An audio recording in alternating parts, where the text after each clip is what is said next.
안녕하세요. 우르시누스의 하이델베르크 요리문답 해설. 오늘은 제21주일에 교회라는 부분에 대하여 한번 생각해 보도록 하겠습니다. 54문입니다. 거룩한 보편적 교회에 대하여 그대는 무엇을 믿습니까? 하나님의 아들이 창세로부터 세상 끝날까지 참된 믿음 속에서 일치하여 영생을 얻도록 온 인류 가운데서 택하신 교회를 그의 성령과 말씀으로 말미암아 그에게로 모으시고 보호하시며 보존하신다는 것과 또한 내가 그 교회에 살아있는 지체이며 영원토록 지체로 있을 것이라는 것입니다. 교회란 무엇인가? 라는 질문은 교회가 존재한다는 것을 전제한다. 그리스도께서 교회의 왕이요 머리요 제사장으로 언제나 계셨고 또한 언제나 계실 것이기 때문이다.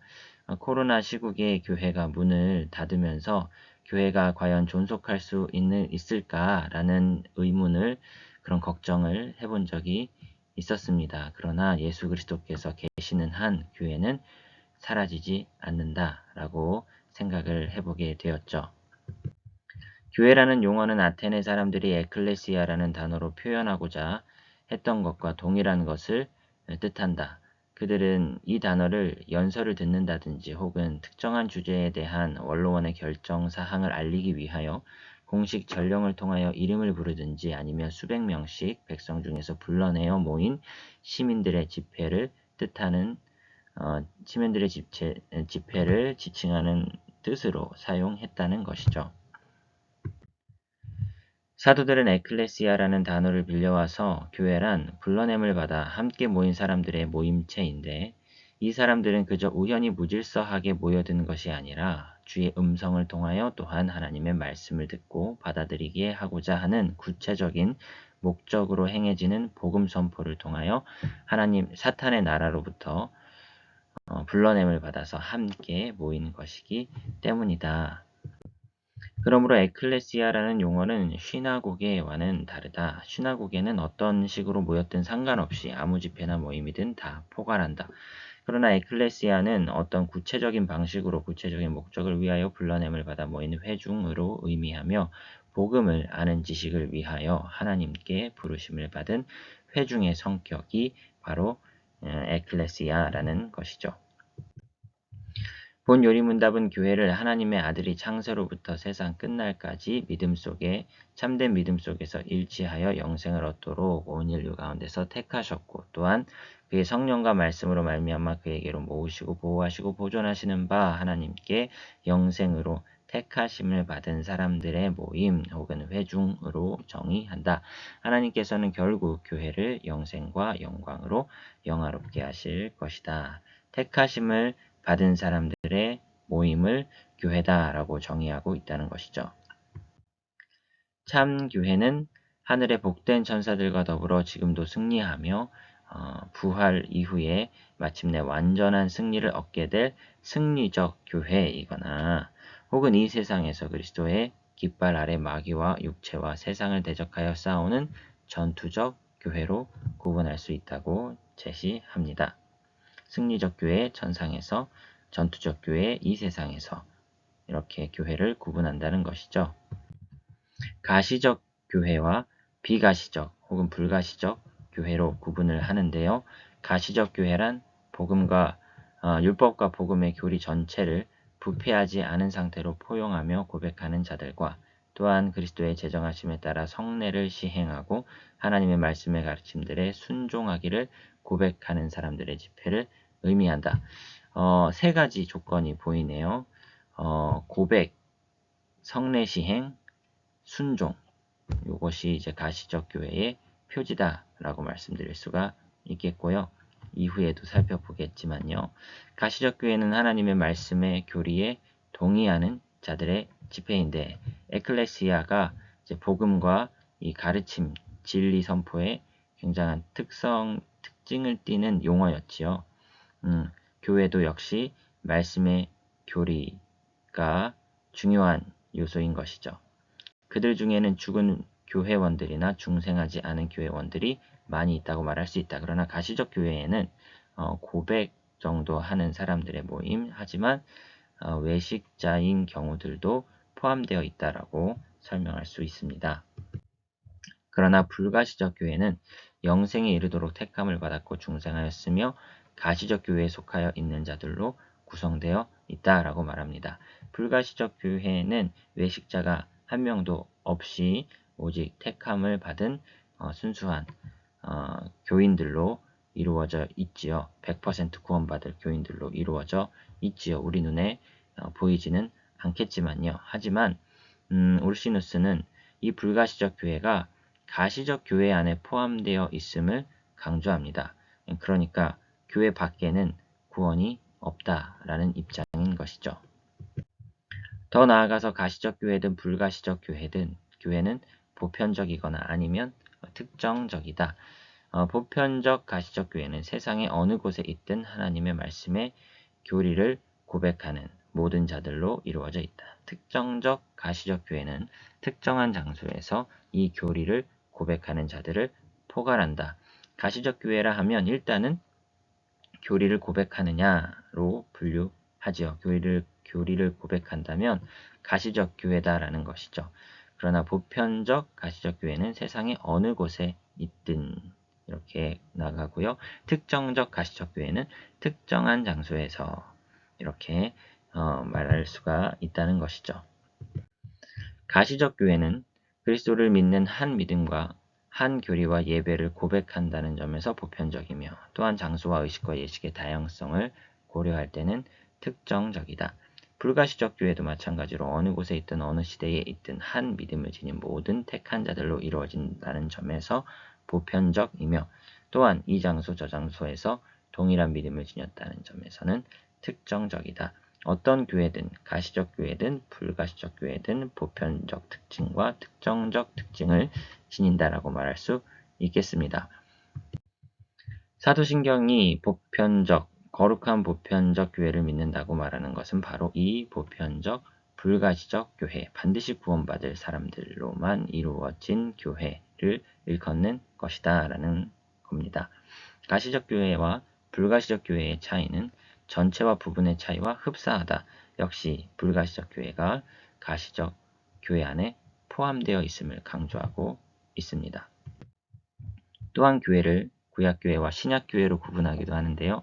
구약교회는 모세와 선지자들의 교리를 받아들이고 모세의 의식들을 유대민족 내에서 따르고 보존하기로 공언하며 또한 이러한 제도들을 통해서 나타내는 내용들이 장차 오실 메시아에 관한 것들임을 믿는 자들로 구성되어 있다면 신약교회는 장차 오실 메시아가 아니라 이미 오신 메시아, 그 복음의 교리를 받아들이며 그리스도께서 제정하신 성례들을 시행하며 그를 참 메시아로 믿는 자들의 회중을 지칭합니다. 율법과 복음에 참되고 순결하며 올바로 이해된 교리, 이것이 교회의 표지 중에 하나입니다. 그 교리를 고백하느냐, 그것이 교회의 표지 중에 하나이고요. 성례, 올바로 시행하느냐, 교회의 두 번째 표지입니다. 성례의 목적 중에 하나는 바로 하나님의 참된 교회를 각종 분파와 이단들로부터 구별하는 데에 있다라고 설명을 해 주지요. 사실 이 성찬론에서 많은 이단들이 이제 갈리고 분별됩니다. 개혁주의의 중요한 특징도 그 성찬론을 들여다보면은 확연하게 구분이 되지요. 세 번째 교회의 표지들, 이 교리 혹은 사역에 대한 복종의 표지가 있어야 된다는 것입니다. 복종, 순종을 참된 교회의 표지 중에 하나로 첨가하는 것이 필수적이다라고 강조를 하면서 그렇지 않으면, 그러니까 순종이 없으면 어찌 참된 교회라 할 수 있겠느냐라고 도전하지요. 교회의 존재에 필수적인 것도 교회의 표지다라고 말을 하면서 교회가 세상에 존재하는 데에는 사역자들의 일상적인 승계가 필수적이다. 그러니까 교회의 표지들로 그러니까 교리의 고백, 성례의 시행, 또한 순종 이 세 가지 외에도 사역자들의 일상적인 승계 역시 교회의 중요한 표지다라는 주장에 대하여 여기서 말하는 일상적인 승계가 교회의 참된 교리와 성례의 시행에서 사역이 승계되는 것을 뜻한다면 동의하겠지만 그러나 일상적인 승계라는 것이 동일한 교리를 가르치든 다른 교리를 가르치든 간에 동일한 장소에서 사역이 승계되는 것을 뜻한다면 이 주장은 그릇된 것이다. 로마 가톨릭의 바티칸이라는 그런 특정한 지역에서 교황의 어떠한 직임이 승계되는 것, 그런 걸로 교회의 표지를 주장하는 것은 그릇된 것이다. 교회 내 참된 표지는 참된 교리와 성례의 바른 시행, 그리고 그 말씀에 대한 순종이 교회의 참된 표지, 유일한 세 가지 표지일 뿐이다 라고 한계를 명확히 설명하고 있는 것이죠. 교회를 하나의 거룩한 보편적 교회라 부르는 이유는 하나다. 일단 그들이 취하는 의식과 예식이 동일하기 때문이 아니라 교리와 신앙이 중요하다. 교리와 신앙에서 하나이기 때문에 하나인 것이다. 역시 에클레시아에서 살펴보았듯이 단순히 쉬나고개가 아니라 특정한 교리, 말씀이 중요하게 부각되는 모임이 교회다. 그런 면에서 교회는 보편성을 띠면서 하나다 라고 말할 수가 있는 것이죠. 교회를 가리켜 거룩하다고 부르는 것은 하나님께 일치하도록 그 자체가 완전해짐으로써가 아니라 그리스도의 의 혹은 순종을 전가시킴으로써, 또한 거룩함의 원리를 소유함으로써 그리스도의 피와 성령으로 말미암아 하나님께 거룩하게 구별되었기 때문이며, 또한 성령께서 교회를 새롭게 하시고 죄의 찌꺼기들에서 점진적으로 구해내셔서 교회에 속한 모든 사람들이 순종의 모든 부분들을 시행하게 하시기 때문이다. 교회가 거룩한 이유는 성령께서 거룩하게 만들어가 계시고 이미 또 거룩한 존재로 구별되었고 라고 과거적으로, 또한 현재적으로, 그리고 미래 확정적으로 교회는 거룩하다라고 말을 하는 것이죠. 교회를 거룩하다고 부르는 또 하나의 이유는 그것이 거룩한 신적인 용도를 위하여 거룩하게 구별되었으며, 또한 그 바깥에 있는 불경한 자들과 분리되었기 때문이다. 교회를 세상과의 구별성을 강조함으로써 교회 바깥에는 구원이 없음을 또한 전제하며 강조해주고 있습니다. 교회를 가리켜 보편적이라 부르는 것은 첫째로 장소적으로 교회가 어느 특정한 장소나 나라에 매여 있거나 거기에 한정되어 있지 않죠. 온 세상에 퍼져 있기 때문이다. 이런 점에서 교회의 보편성은 사도시대의 시작이 되었죠. 유대의 지경을 넓혀서 이방 지역에까지, 로마 구석구석에까지 복음이 퍼졌으니까요. 둘째로는 사람들과 관련하여 교회를 보편적이라 부른다. 교회는 모든 민족에 속한 모든 계층의 사람들로 이루어진 공동체라는 점에서 교회는 사람과 관련하여 보편적이다라고 할 수 있다는 것이죠. 셋째로는 시간적인 의미에서 교회를 보편적이라 부른다. 곧 교회는 세상의 모든 시대를 통틀어 계속 있었다라는 것입니다. 또한 모든 시대에 참된 교회는 오직 온 세상을 포괄하며 어느 특정한 장소에 매여 있지 않은 그런 특별한 구성을 지닌 교회 하나밖에 없기 때문이다. 모든 시대에 걸쳐 참된 교회가 특정한 장소에 매이지 않고 존재해 왔다. 항상 교회가 있어 왔대요. 아브라함이 부르심을 받기 전에도 교회는 존재했다. 멜기세덱을 봐라. 아브라함이 부르심을 받기 전에도 멜기세덱 신자 아니었느냐. 교회는 영원히 항상 존재한다 라고 강조해주고 있습니다. 이것이 교회의 보편성을 설명하는 방식 중에 하나인 것이죠. 교회의 권위에 관한 문제를 여기서 다루는 것이 합당하다라고 말하면서 이 교회의 보편성과 교회의 권위 문제를 연결시킵니다. 교황주의자들은 교회의 권위가 성경의 권위보다 높다고 말하나 이것은 그릇된 것이다. 성경의 권위가 교회의 권위보다 높다라고 확정을 하면서요. 교회가 오류를 범하지 않는다라는 식으로 교회의 권세를, 교회의 권위를 높이려는 교황주의자들의 주장은 몇몇 점에서는 동의할 수 있다. 교회의 몇몇 구성원들이나 특정한 부분들은 오류를 범할 수 있으나 온 교회가 오류를 범하는 법은 없다. 교리의 몇몇 특정한 점들에서 교회가 오류를 범할 수 있으나 모든 교회 전체에 대해서는 우리를 범하는 법이 없다. 교회의 토대가 되는 교리에 있어서는 교회가 우리를 범하지 않는다. 그래서 교회의 이 보편성이 교리의 순수성과 관련이 있으면서 교회의 권위를 강조해 주는 연계가 되는 성질로 교회의 보편성을 강조하면서 교회의 권위를 강조하는 논리의 흐름을 보여주고 있습니다. 그처럼 교회의 보편성은 중요하다. 교리의 순수성과 관련지어서 교회의 보편성은 중요하다라고 말할 수가 있겠습니다. 교회가 국가와 다른 점이 무엇인지를 또한 생각해 보게 하는데요. 국가란 십계명의 두 돌판에 따라 외형적인 안녕, 질서를 유지하기 위하여 특정한 시민법에 의하여 통제되는 하나의 사회다. 교회는 복음을 포용하고 신적인 재정에 따라 성례를 준수하며 성령과 하나님의 말씀의 다스림을 받아 내적으로 외적으로 순종하는 자들로 이루어져 있다. 국가는 외적인 순종이라면 교회는 내적, 외적 순종하는 자들로 이루어져 있다라는 것이고요. 교회 안에는 언제나 거룩하고 경건한 사람들이 어느 정도는 있지만 국가의 경우 반드시 그렇지는 않다.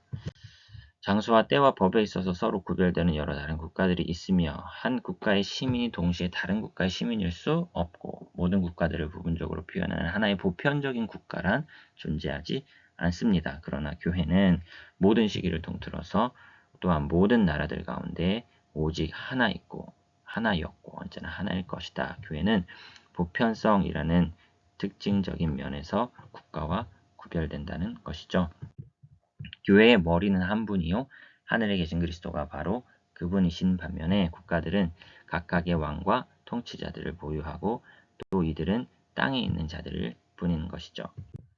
국가는 법을 제정할 권위와 권한을 지니고 있고 따라서 우리는 양심적으로 이에 복종하는 것이 합당하다. 반면에 교회는 하나님의 말씀의 제한을 받으며 새로운 신앙의 강령들을 제정할 권한이 전혀 없다. 질서와 덕을 위하여 법규들을 교회가 세울 수도 있으나 그것들이 양심을 묶어두지는 않는다.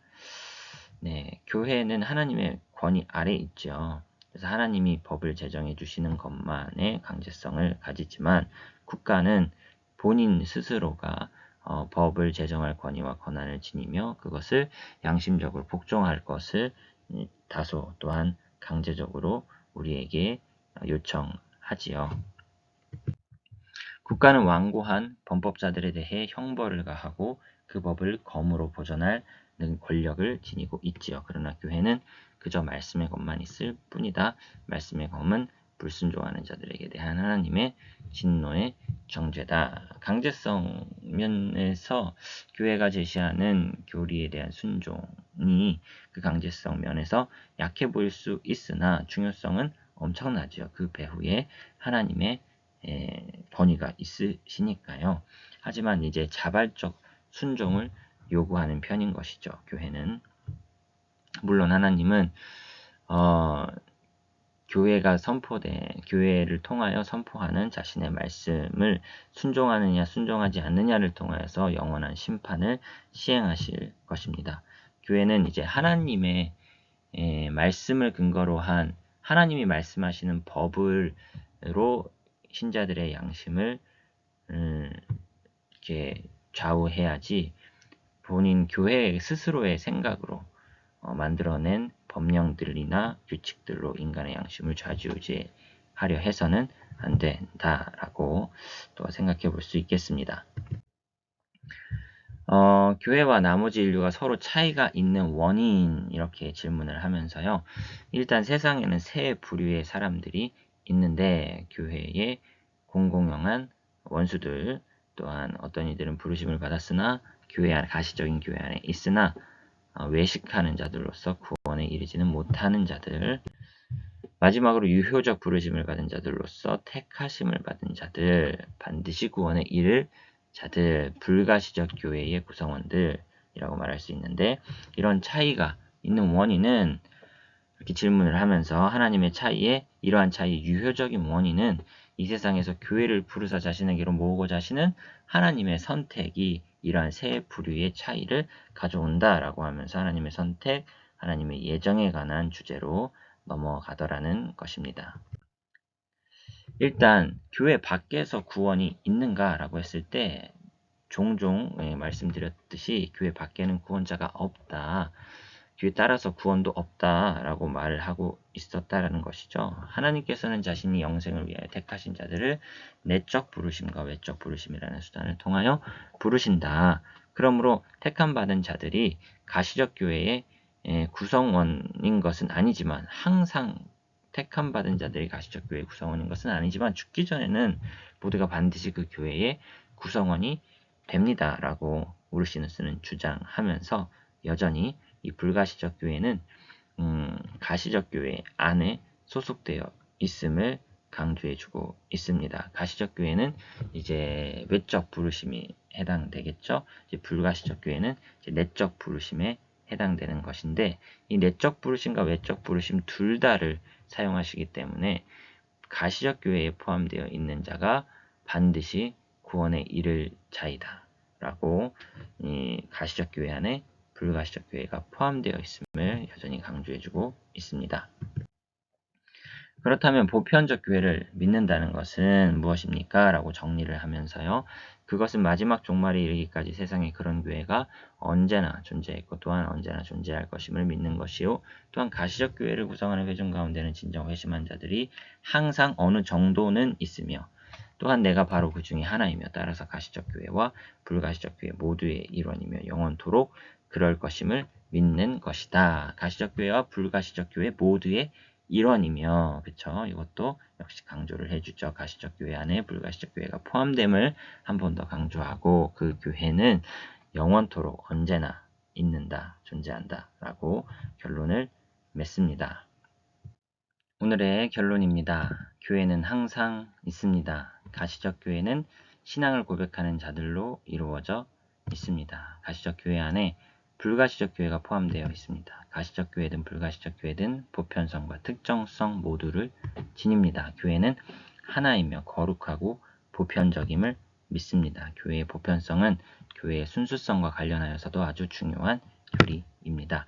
참된 신자와 외식자 혹은 교회의 원수로 구별되는 배후에는 하나님의 예정하심이 있습니다. 이렇게 오늘 교회에 대한 부분을 결론 짓고 바로 이어서 하나님의 예정하심에 대한 영상도 업로드 하도록 하겠습니다. 오늘 수고하셨습니다.